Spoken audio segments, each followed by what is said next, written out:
अस्सलामुअलैकुम dear student, I am इमाम Khalid from channel AK physics.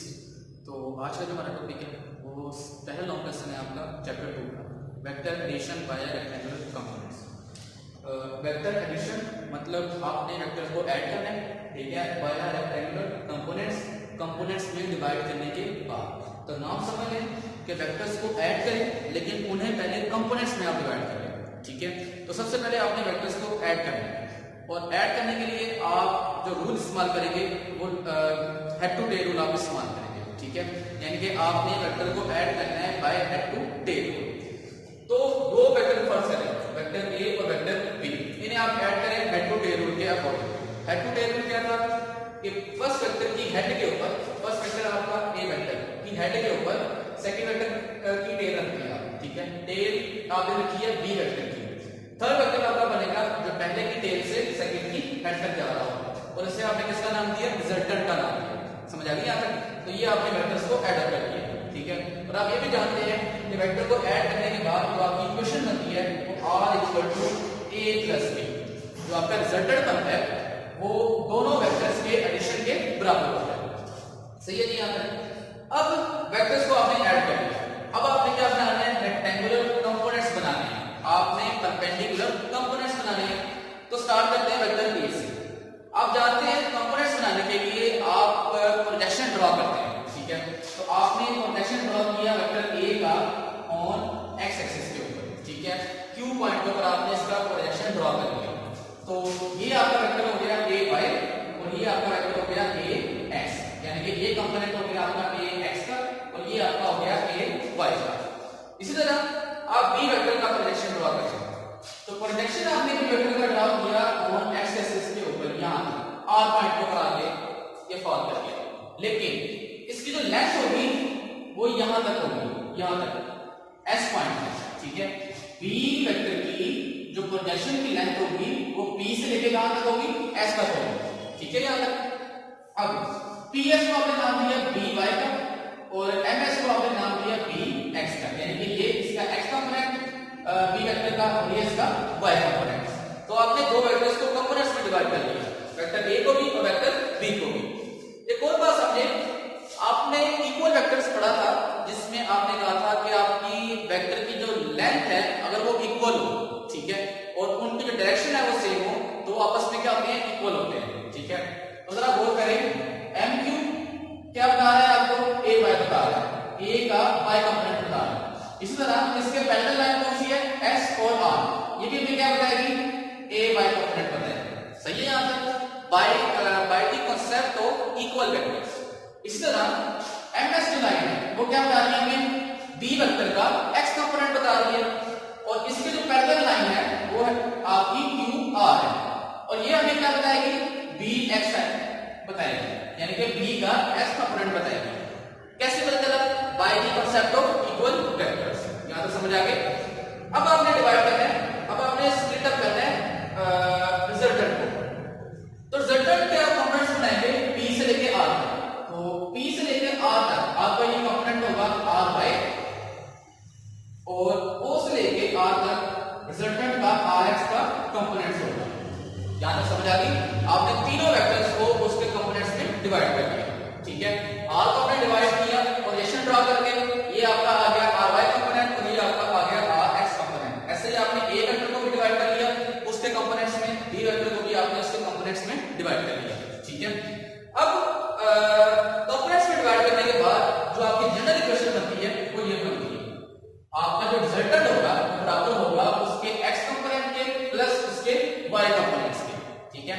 I और J आप जानते हैं डायरेक्शन को शो करते हैं, I शो करता है x डायरेक्शन और y शो करता है आपकी J आपकी शो करता है y डायरेक्शन। तो ये आपकी जनरल इक्वेशन है जिसे आपने नाम दिया इक्वेशन 1 का। अब इसमें आपने Rx और Ry की वैल्यू फाइंड करनी है। Rx और Ry की वैल्यू फाइंड आउट करने के बाद आप ये वैल्यू आके इक्वेशन में पुट करेंगे और आपका आंसर निकल आएगा, ठीक है। तो हमने सबसे पहले फाइंड करनी है Rx की वैल्यू। तो Rx वैल्यू फाइंड करने के लिए हम फॉर x कंपोनेंट हम x कंपोनेंट को ऐड कर देते हैं, ठीक है। जरा गौर करें, x कंपोनेंट कौन सा है आपका, O, Q और R। इस पर जरा गौर करें, आपकी जो OR लाइन है वो बराबर होगी OQ लाइन के प्लस QR लाइन के। टोटल जो लेंथ है वो बराबर होगी OQ length plus QR length के, ठीक है। तो ये आपने ये रिजल्ट आपने लिखा OR equal to OQ plus QR। इसी तरह अब आप जरा गौर करें, आपने कहा था कि अगर आपका QR लेंथ BX कंपोनेंट है तो MS लेंथ भी क्या होगी हमारी BX होगी। क्यों? क्योंकि आपके ये दोनों लाइंस क्या है इक्वल है, और इक्वल से क्या मुराद है कि ये आपस में पैरेलल है, सही है। तो आपने सिर्फ एक काम किया, QR को आपने रिप्लेस कर दिया MS लाइन से, ठीक है, MS लाइन से, बाकी सारा वैसे का वैसे है। अब इनकी वैल्यूज पुट करें, O से लेके R तक, O से लेके R तक हमें क्या बता रहा है कि RX की वैल्यू बता रहा है, ठीक है। इस तरह O से लेके Q तक हमें क्या बता रहा है AX बता रहा है वेक्टर का X कंपोनेंट, और Q से लेके R तक हमें क्या बता रहा है कि B का वेक्टर X कंपोनेंट। क्लियर है यहां तक? तो ये हमारे पास आपकी हॉरिजॉन्टल इक्वेशन RX की वैल्यू हमारे पास आ गई, ठीक है। अब हम फाइंड करेंगे Y कंपोनेंट, बिल्कुल वैसे, ठीक है। Y कंपोनेंट में PR बराबर होगा PS प्लस SR के। कैसे? जरा गौर करें, PR जो टोटल लेंथ है वो बराबर होगी PS लेंथ के यहां तक प्लस SR लेंथ के यहां तक, ठीक है। जरा गौर कर लें, P और R ये आपका आ गया P और R, ये इक्वल है PS लेंथ के प्लस SR लेंथ के, SR लेंथ के। क्लियर है यहां तक? अब अगेन कोई कॉन्सेप्ट कि SR लेंथ को आप रिप्लेस कर सकते हैं MQ लेंथ से। SR लेंथ इक्वल है इसके M और Q के, तो इनको आपने रिप्लेस कर दिया, ठीक है। अगर ना भी करें तो कोई गलत बात नहीं है, अगर आप करना चाहें तो कर दें, ठीक है। तो आप इनकी वैल्यूज पुट करते हैं। PR किसके बराबर है? P से लेके R तक टोटल लेंथ किसके बराबर है? RY के बराबर है। PS किसके बराबर है? BY के बराबर है, और SR किसके बराबर है? AY के बराबर है, ठीक है। तो इनकी वैल्यूज पुट की है, वैल्यूज पुट करने के बाद आपने इसके Y कंपोनेंट फाइंड कर लिया, ठीक है। आपने X और Y दोनों कंपोनेंट्स आपने फाइंड कर लिए। अब ये दोनों वैल्यूज X और Y की आप पुट करते हैं इक्वेशन 1 में, इस इक्वेशन में आप पुट करते हैं। तो इक्वेशन में पुट करने के बाद हमारा रिजल्ट निकलता है वो कुछ इस फॉर्म में निकलता है। रिजल्टेंट बराबर होगा AX plus BX I component plus AY plus BY into J component, ठीक है। ये दोनों वैल्यूज RS की जगह आपने पुट की है और RY की जगह आपने पुट कर दी है। तो ये हमारा आ गया सॉल्यूशन कि हमने वेक्टर का रिजल्टेंट फाइंड कर लिया जो हमने करना था bye rectangular components, rectangular components में डिवाइड करने के बाद, ठीक है। इस पर जरा एक बात गौर कर लें, R का जो X कंपोनेंट है वो बराबर होगा AX प्लस BX के, यानी कि जो दो वेक्टर्स आपने ऐड किए हैं उनके X कंपोनेंट किसके बराबर होंगे? RX के बराबर होंगे। इसी तरह जो दो वेक्टर आपने ऐड किए उनके Y कंपोनेंट किसके बराबर होंगे? RY के बराबर होंगे। क्लियर है यहां तक? ठीक है। बिल्कुल वैसे ही है जैसे कि आप X कंपोनेंट को X कंपोनेंट में ऐड करोगे, Y कंपोनेंट को आप Y कंपोनेंट में ऐड करोगे। ये बात याद रखिएगा, ये आगे आपकी यूज होगी। अब इसी क्वेश्चन की हम अगर मैग्नीट्यूड निकालें तो मैग्नीट्यूड का फार्मूला आपको पता होगा कि RX स्क्वायर प्लस RY का स्क्वायर। तो इनकी वैल्यूज अगेन आप पुट करें, तो RX की वैल्यू है हमारे पास, RY की वैल्यू ये है, इनकी वैल्यूज पुट करें और ये हमारा आ गया मैग्नीट्यूड, ठीक है। और हम डायरेक्शन कैसे निकालेंगे? डायरेक्शन से मुराद है एंगल है, ठीक है। तो ये भी आपने पढ़ा हुआ है, डायरेक्शन बराबर होती है tan inverse RY over RX, ठीक है। RY की वैल्यू अगेन पुट करें और RX की वैल्यू पुट करें, तो ये हमारी आ गई डायरेक्शन। क्लियर है यहां तक? यहां तक हमने फाइंड किया रिजल्टेंट दो वेक्टर्स का, ठीक है। हमने वेक्टर्स को ऐड करने के बाद रिजल्टेंट जो हमने निकाला है, जो हमने वेक्टर एडिशन की बात रिजल्टेंट हमने निकाला है कंपोनेंट्स का, ठीक है, दो वेक्टर्स का निकाला है। अगर बिलफर्ज वेक्टर आपके हों n वेक्टर्स, ठीक है, आपके पास n वेक्टर्स है, यहां पे तो मैंने दो वेक्टर लिए ना a b। अब अगर आपके पास n वेक्टर्स है, पहले तो ये समझ लें कि n वेक्टर से क्या मुराद है? कोई भी नंबर 10 20 30 40 50 जितने भी वेक्टर्स को आपने ऐड अप करना है। अब ऐड अप आप कैसे करेंगे? वही रूल है head to tail rule. Head to tail rule कैसे करेंगे? पहले वेक्टर की हेड के ऊपर सेकंड वेक्टर की टेल रख दें, सेकंड के हेड के ऊपर थर्ड की टेल रख दें, थर्ड के हेड के ऊपर फोर्थ की टेल रख दें। ऐसे ही आप सो ऑन करते हैं तो आपके वेक्टर्स ऐड हो जाएंगे।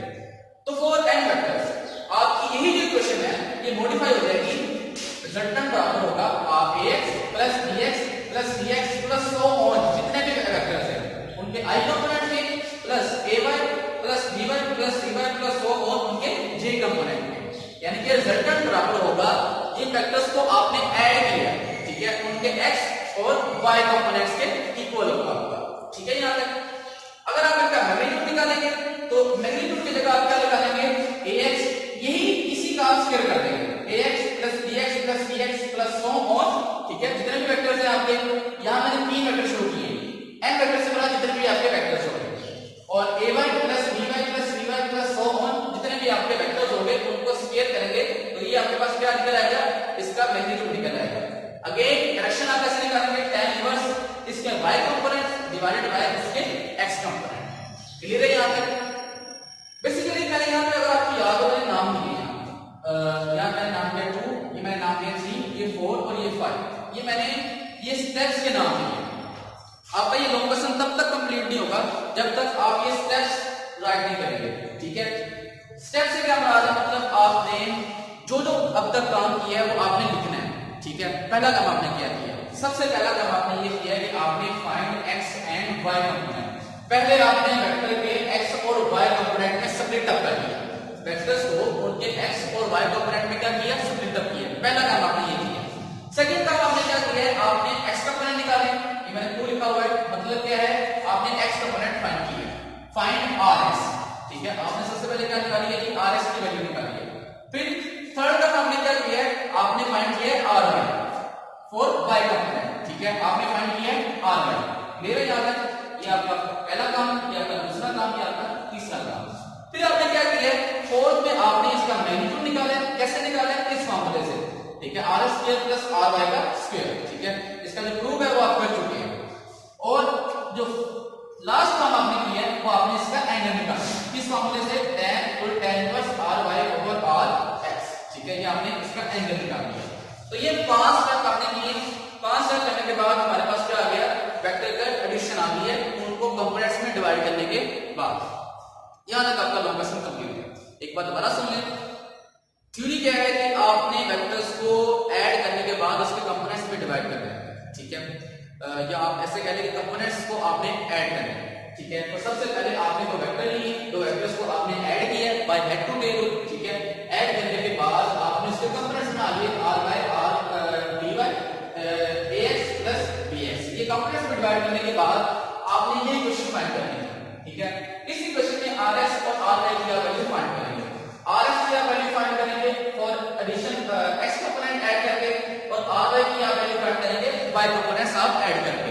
फिर जो आपके पास rs और ry की वैल्यू आएगी वो इक्वेशन में पुट करेंगे, तो ये जनरल इक्वेशन हमारे पास बन जाएगा, ठीक है। फिर इस इक्वेशन का हम मैग्नीट्यूड निकालेंगे फॉर दिस सॉल्यूशन, ठीक है। और इसी इक्वेशन का हम डायरेक्शन का फॉर्मूला निकालेंगे फॉर दिस सॉल्यूशन, ठीक है। अब यही काम हम करेंगे n वेक्टर्स के लिए। n वेक्टर्स में करने के बाद हमने यहाँ पर स्टेप लिखने हैं, जो आपने स्टेप बाय स्टेप ये काम किया। सबसे पहला काम आपने क्या किया, आपने x और y कंपोनेंट फाइंड किए। फिर दूसरा काम आपने rs की वैल्यू फाइंड की है, ry की वैल्यू फाइंड की है, मैग्नीट्यूड निकाला है और आपने इसकी डायरेक्शन निकाल दी। यहां तक आप लोग क्वेश्चन करेंगे। उम्मीद आपको समझ आई होगी। अपना ख्याल रखिएगा, दुआओं में याद रखिएगा। अल्लाह हाफ़िज़।